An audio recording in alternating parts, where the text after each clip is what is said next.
peligro kayo ning style sa Ginoo mga igsoon, kay ang iyang basihan sa pagtabang nato mauman ang atong kinaiya.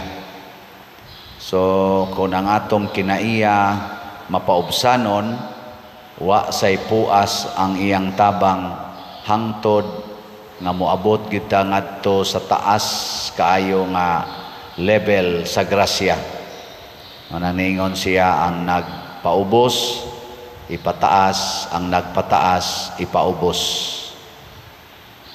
Lingi ako no na imong tupad ing na sige kang paubos sa inyo nako no, sige paubos. Unsa may kinaiya niining mga mapaubsanon, una muangkon sa iyang sala.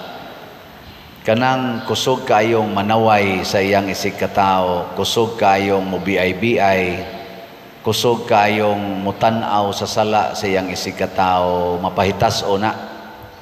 Nya kanang kusog kayong muangkon sa iyang sala, mapaubsano na.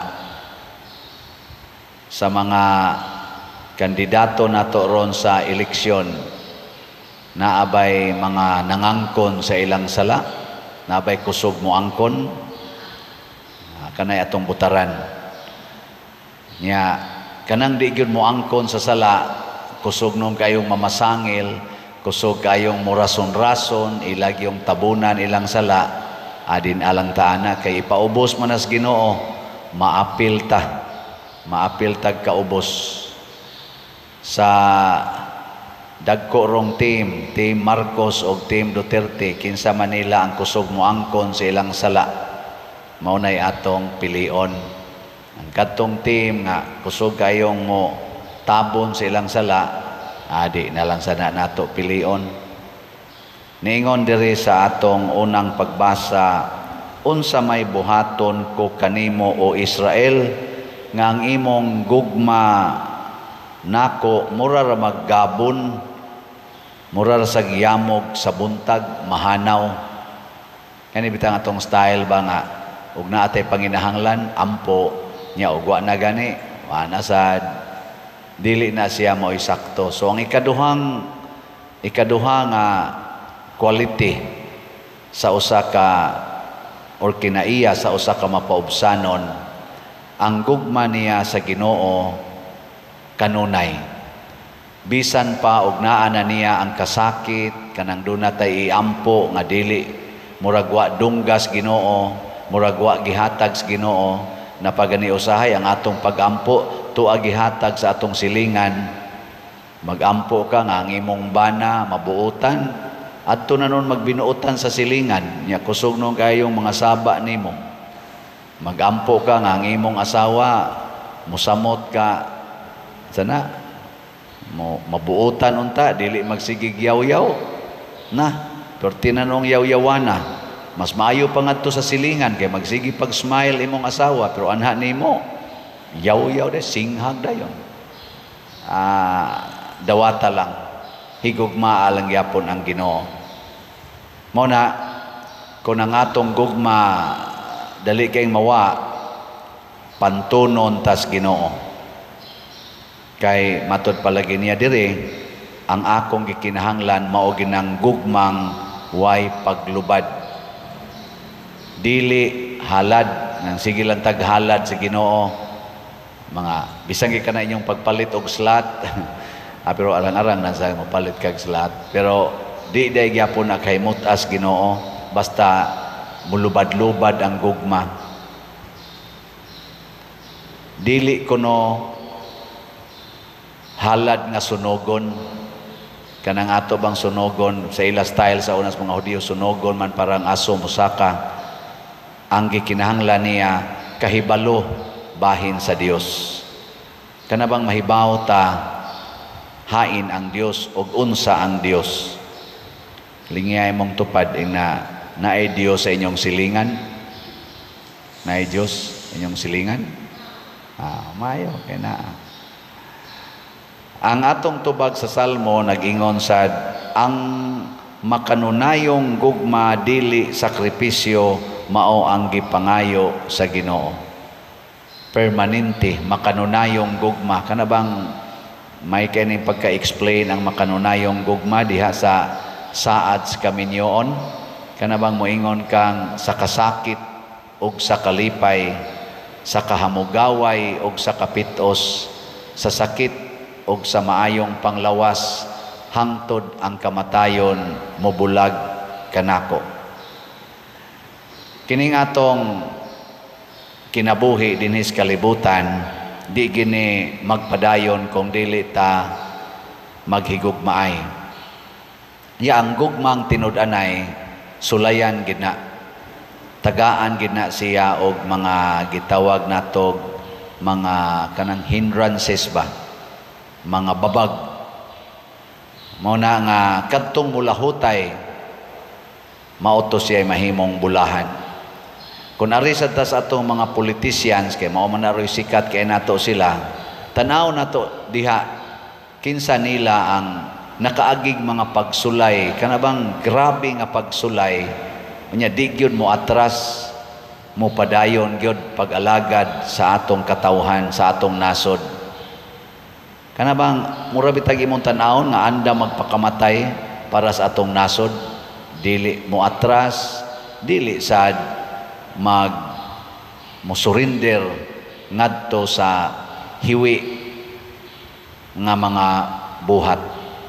Kaya naman ko'y uban nato nga nabitang inigingon buhatan nya sayop, di gini mo buhaton, katilaw yung kanako. Sige na lang pirma na lang taan ana. Kanang mo insister gyud nga di ko mobuhat ana kay makadaot nas nasod. Lisod-lisoron ka na ko. Sige lang. Lisod-lisura lang. Isiro na ko imong budget. Sige lang. Zero budget. Basta di ko mubuhat ana. Kana mo'y maayong butaran. Pero kanang mo ingon dayon nga, saon man yun nga. Kuam sad ta. Daot man sad ta. Ato na lang ning sundon. Bahalag murag sayop. Wa na. Patay ta diha. Mao na nga ang Dios nun nga leader maghatag yung dakong kaayuhan sa atong nasod ug sa katilingban. Ang yawanon nga leader makahatag sa kadautan sa atong katilingban. Dili ta mamili og mga yawanon, ari ta mamili sa mga Dios nun. Dinhi sa atong ebanghelyo naay duha ka klase sa tao nga nagpaila, ang usa yawanon, ang usa Diosnon. Pulos sila naa sa simbahan, pulos sila naa sa templo, pulos sila nagampo sa Ginoo. Unsa may inampuan sa yawanon nga tao, kaning Pariseo, nagsigig daig sa iyang kaugalingon. Feel kay niya nga sa iyang pagbinuotan, sa iyang pagampo, dili siya himabay, dili siya sugarol, dili siya kobrador sa buhis. Nagpuasa siya duha ka adlaw kada semana. Feel kay niya nga pwede na gid siyang moingon sa Ginoo, I am the best. Kana bitang magsikag daig sa imong kaugalingon at tubangan sa Ginoo. Tan-aw sa Ginoo nimo ana, yawanon gyud ka. Tanawa ring Dios non nga tao, ang kobrador sa buhis. Unsa may iyang kinaiya? Nagpamukpok siyang dughan, dili gani mo tan-aw sa Ginoo. Og moingon ra gyud siya, O Dios, maluoy ka kanako nga usa ka makasasala. Angkon sa sala. Dili ko takos. Og ato sa niikuan sa atong kaugalingon, Lord, di ko takos mangayo nimo grasya kay makasasala kay ko, kaluy ilang ko. Og ato sa ning adtos mga kanini ang mga politicians, kana bang leader nga na-elected unya moingon dili ko takos. Nya ang iya dayong himuon magbuhat siya mga nindot, nya dili niya isigig publish ang iyangan ug ang iyang naong isip maoy author ni anang maong mga projects. Ang iyar gyung buhaton, dili ko takos nga daygon kay igo ra kong nagbuhat sa akong katungdanan, o niya makasasala kay ko. kana mo'y mga epektibo kayo nga mga leaders.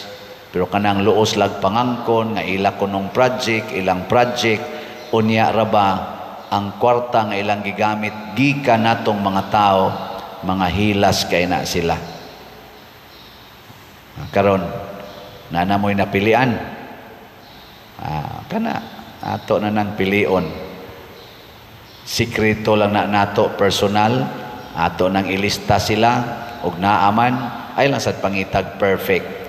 Kana lang sang duol-duol ba sa Dios non nga kinaiya.